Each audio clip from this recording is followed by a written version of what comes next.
अस्सलामुअलैकुम वरहमतुल्लाहि वबरकातुहू। इत्तेहाद न्यूज़ में आप सभी का खैर मकदम है। आज के अहम मौजू की शुरुआत करने से पहले कुछ खबरों का तज़किरा भी जरूरी है।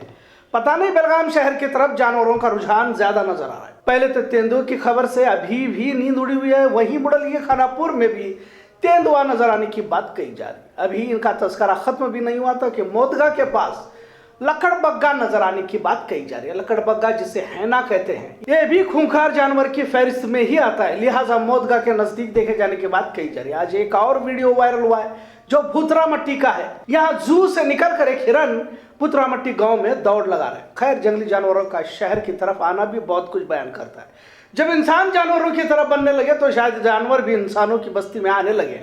और वैसे भी अब इंसान जंगलों में जा रहे हैं, पार्टियां पिकनिक मना रहे हैं, जंगल को भी आलूदा बना रहे हैं, तो शायद उन्होंने भी इंसानी बस्ती में आने का फैसला लिया होगा। पिछले एक हफ्ते से तेंदुओं को ढूंढा जा रहा है।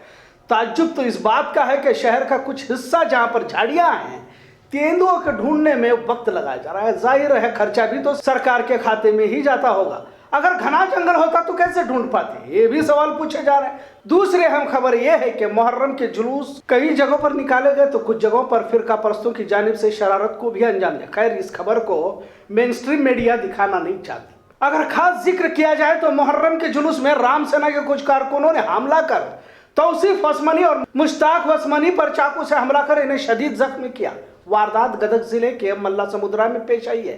फिरका परस्तों के काम का अंदाज भी देखिए कि पहले तो अकलियतों के जुलूस पर हमला करो, फिर कोई गिरफ्तार हुआ, मर गया या जख्मी हुआ तो इसे भी नफरत फैलाने के लिए इस्तेमाल करो।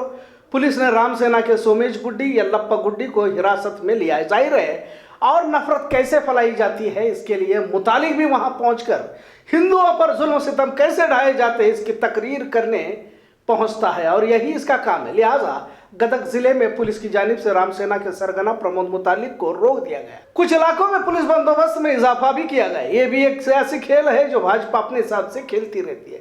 हिंदुत्व के अलग अलग ठेकेदार हैं जो अपने हिसाब से दुकान चलाते रहते हैं और दुकान को सजाते भी रहते हैं। इन्हें किसी के मरने से या गिरफ्तार होने से कुछ लेना देना नहीं रहता। आखिर कैसे इक़्तिदार में कायम रहे इसकी कोशिश की जाती रही है। भाजपा और राम सेना भले हिंदुत्व के अलंबरदार रहे हों, लेकिन भाजपा कभी नहीं चाहती कि राम सेना हिंदुत्व को लेकर आगे बढ़े। सभी हिंदुत्व तंजीमों का ठेका बस इन्हीं भाजपाइयों के पास रहे, यही इनका मकसद रहता है। तभी तो कभी कभी मुतालिक भाजपा के खिलाफ बयानबाजी देते रहते हैं। लिहाजा मुसलमानों से नफरत का एजेंडा तो सभी चलाना चाहते हैं, लेकिन इसकी बागडोर भाजपा या संघियों के पास रहे इसका ख्याल भी रखा जाता है। तभी तो जब मुहर्रम में 2 मुस्लिम नौजवानों पर हमला किया गया तो वहां पहुंचने पर मुतालिक को पुलिस ने पाबंदी लगा दी। इससे पहले जब बेल्लारी में भी प्रवीण का कत्ल पीएफआई के कारकुनों ने करने की बात सामने आई तो इसका सियासी मुफाद और मुसलमानों को लेकर ध्रुवीकरण करने के लिए खुद वजीर आला बम्बई भाजपा के आला लीडर और जहरीले बयानबाजी के लिए मशहूर तेजस्वी सूर्या ने प्रवीण के घर जाकर न सिर्फ मुसलमानों के बारे में जहर उगला बल्कि रियासती हुकूमत ने 25 लाख रुपए देने का ऐलान भी करते हुए मकान तामीर करने का भी भरोसा दिला। वही मकसूद का मकान गरीबी था जहां ना तो वजीर आला ने मुलाकात करना या मकसूद की वालिदा से मिलकर तसल्ली करने की किसी ने कोशिश की और ना जरूरी समझा, जबकि मसूद का कत्ल इन्हीं फिरका परस्तों ने किया था। खैर, अब असल मौजू की तरफ बढ़ते हैं। हमने बचपन में कहावत सुनी थी कि खुद चोर चोरी करके शोर मचाता है और इसी को चोर मचाए शोर कहा जाता है। अब इसकी मिसाल देना इसलिए जरूरी है क्योंकि जश्न आज़ादी की 75वीं सालगिरह मनाई जा रही है। इसे अमृत महोत्सव भी कहा जा रहा है और इस मौके पर हर घर तिरंगा का नारा भाजपा हुकूमत की जानिब से लगाया जा रहा है।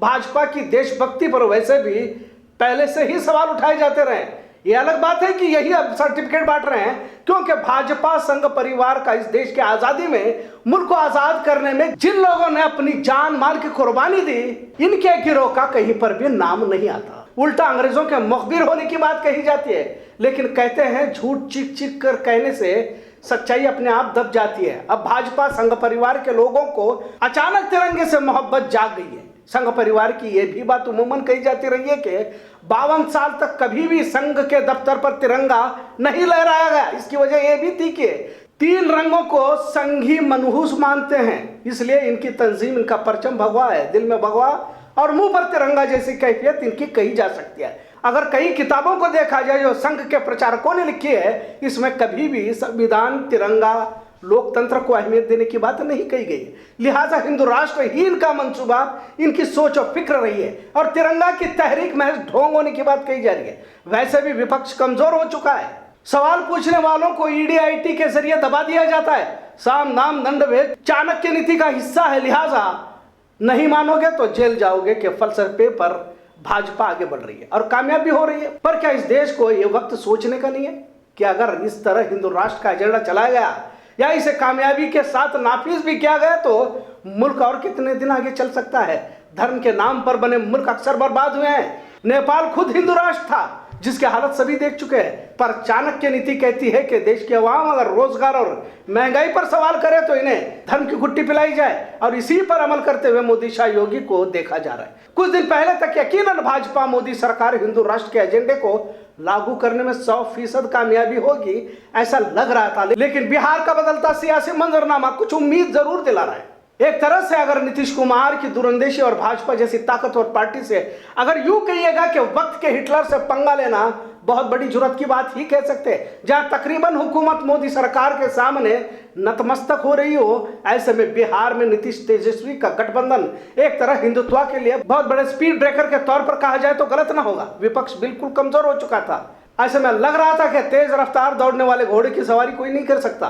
लिहाजा इस काम को नीतीश कुमार ने अंजाम दिया है और वजीर आला का हल्फ लेने से पहले इस बात को वाज़ेह कर देना कि अगर हम रहे ना रहे पर 2014 वाले 2024 में नहीं रहेंगे। इसका सीधा मतलब यही है कि मोदी हुकूमत या संघियों का जो ख्वाब था कि हिंदू राष्ट्र बनाने का शायद मुकम्मल होने में रुकावट आ सकती है। विपक्ष जहां कमजोर था वहां अब मजबूत होने के भी इम्कानात नजर आ रहे हैं। केजरीवाल, ममता बनर्जी, अखिलेश यादव, आंध्र में केसीआर, केरला में कम्युनिस्ट की पिनरई विजयन, तमिलनाडु में स्टालिन हुकूमत और कुछ कांग्रेस इख्तियार हुकूमतें मिलकर मजबूत विपक्ष तो बनता दिखाई दे रहा है। अगर वाकई ऐसा होता है तो यकीनन भाजपा का 2024 में जीत पाना बहुत मुश्किल हो सकता है, भले ही ईवीएम या रुपए देकर खरीदने की कुव्वत क्यों ना रखते हो।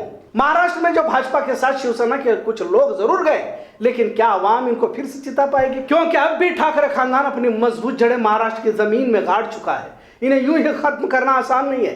कहने का मतलब बिहार ने उम्मीद जरूर जगाई है, लेकिन भाजपा जिसका 100 साल का संघर्ष है, हिंदुत्व की सोच है, आसानी से कुर्सी छोड़ने वाले तो नहीं है। पर महंगाई और बेरोजगारी का जिन बोतल से बाहर निकल चुका है, यकीनन हिंदुत्व का दायरा वसी हो चुका है। पहले के मुकाबले में हिंदुत्व की तरफ झुकाव भी लोगों का बढ़ चुका है। लेकिन भारत गरीब मुल्क है।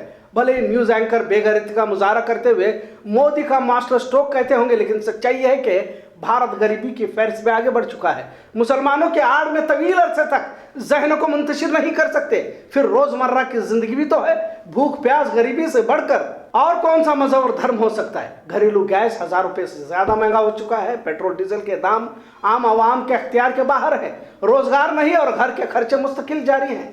दंगे फसाद की आग में सियासी रोटियां तो सेकी जा सकती है, लेकिन गरीब के चूल्हे की आग जला नहीं सकती। हर घर तिरंगा का नारा महज धोखा होने की बात कही जा रही है। अब इसे भी राशन की दुकानों में बेचा जा रहा है। 2019 में मोदी ने हर फर्द को खुद का घर देने का वादा किया था। यह अलग बात है कि अब तक एक भी काम मोदी सरकार ने नहीं किया है जितने भी वादे किए थे। अखबारों में कई सारे मजाकिया मीम भी आ रहे हैं, तिरंगा तो है पर घर नहीं है, झंडा लगाने के लिए घर दे दो वगैरह। पर मोदी वो नाम है जिस पर किसी तरह का असर नहीं होता। खुद तो काला लिबास पहनकर गंगा में डुबकी लगा सकते हैं, पर कांग्रेस काला लिबास पहनकर एहतजाज करे तो कांग्रेस काला जादू या झाड़ फूक कर रही है, ऐसा इल्जाम भी लगाया जाता है। भाजपा संघ हिंदुत्व की बाढ़ इतनी आ चुकी है कि अब मुस्लिम नाम का हीरो भी रहा तो इसके खिलाफ तहरीक चलाई जाती है और बायकाट का ऐलान भी किया जाता है। वहां चाइना भारत की जमीन पर सैकड़ों किलोमीटर अंदर आकर गांव बसा चुका है, लेकिन कार्रवाई वहां नहीं होगी, बल्कि चाइना की चीजें बायकाट कर झूठा तमाशा किया जाएगा। अंधभक्तों की कमी तो है नहीं। अब गोबर से कैंसर की दवा निकालने का दावा अंधभक्तों की जानिब से किया जाता है और लोग उसे मान भी लेते हैं। अब इसे क्या कहा जाए? खैर, भाजपा संघ परिवार और अंधभक्तों ने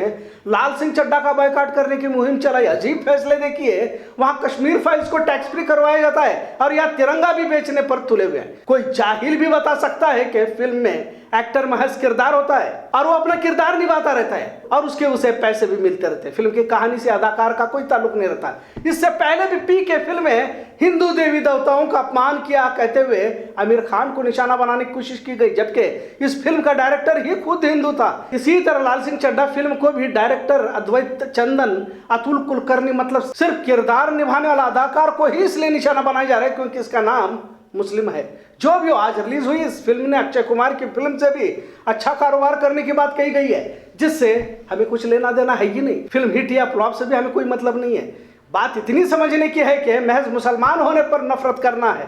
अब मुस्लिम माशरे का रद्द-ए-अमल क्या है, किस बेइज्जती के नींद में ये माशरा सो रहा है, इसके दीनी और सियासी रहनुमा का क्या नजरिया, मुंतशिर कौम, मसलक, फिरकों और जमातों में किस तरह से बटी हुई है माशरा, नस्ल कशी के लटकती तलवार वगैरह आने वाले वीडियो में बात होगी। इतना जरूर है कि बिहार के बाद तस्वीर बदल सकती है, पर झूठ, फरेब, धोखे की सियासत में माहिर संगी भी कुछ आसानी से कुर्सी छोड़ने वाले नहीं है, ये भी उतना ही सच है।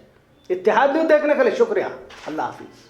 आजादी के 75 साल का जश्न आजादी का महापर्व पूरे मुल्क में मनाया जा रहा है, लिहाजा इत्तेहाद न्यूज़ भी इस मौके पर पूरे मुल्क में संविधान, मुल्क में बढ़ती महंगाई, बढ़ती मजहबी तशद्दुद, भारत की बदलती तस्वीर, झूठ, फरेब, जुमलेबाजी की सियासत, गरीबी, भुखमरी और धर्म राजनीति, गिरता रुपया, गिरती मईशत और विश्व गुरु का खौफ, कहां तक हकीकत और फसाना। लिहाजा बेलगाम शहर के नामचीन, नामवर और इल्मी माहिरीन से बेबाक ख्यालात और मुलाकात सिर्फ इत्तेहाद न्यूज़ पर। साथ में अब आप इत्तेहाद न्यूज़ ऐप भी गूगल प्ले स्टोर से डाउनलोड कर सकते हैं। तमाम खबरों को एक ही ऐप में आप जब चाहे देख सकते हैं। पैगाम इत्तेहाद अखबार और वेबसाइट और यूट्यूब पर शाया होने वाले वीडियोस इत्तेहाद न्यूज़ के ऐप पर देख सकते हैं।